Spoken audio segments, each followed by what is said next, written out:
On the surface, Oregon's loss to Stanford can be explained away like all their other losses since they adopted the Blur offense.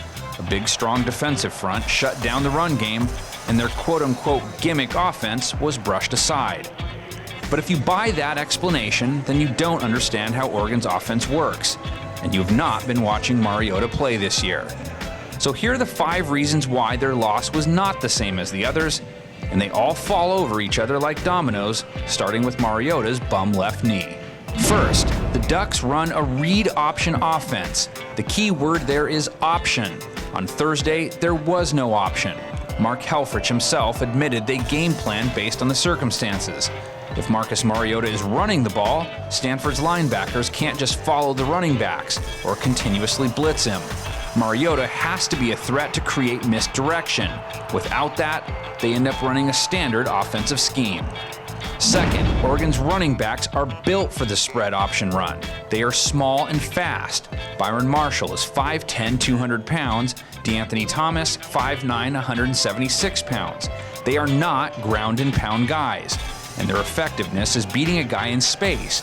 With none of Stanford's linebackers having to worry about Mariota, all those one-on-one matchups they are accustomed to seeing weren't there, so there was little reason to try and run. Marshall and Thomas accounted for just 16 rushes combined. The week before against UCLA, 33, and they didn't even play the whole game. Number 3, Mariota and the offensive line are not used to or built for standard pocket passing situations. The linemen were recruited for their speed and ability to move sideline to sideline.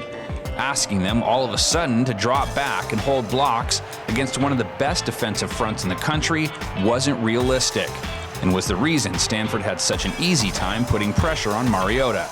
Mariota flat out looked uncomfortable all night. He was dancing around in scenarios he normally would have taken off in. It would be like asking A.J. McCarron to run a spread option set this Saturday instead of the pro-style offense he's used to. Neither he or his line would know what they're doing. 4, out of the gate, Mariota underthrows Josh Huff on what should have been an easy touchdown. All game long, he was making throws without setting his feet.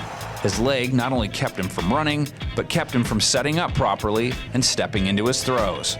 And all those realities lead to our final point, which is Oregon's inability to move the chains changed the entire dynamic of the game. Do you really think Stanford planned on handing the ball off to Tyler Gaffney a Stanford record 45 times? For a meager 3.5 yards a carry? Stanford was one-dimensional, and that's because they didn't have to be anything more than that.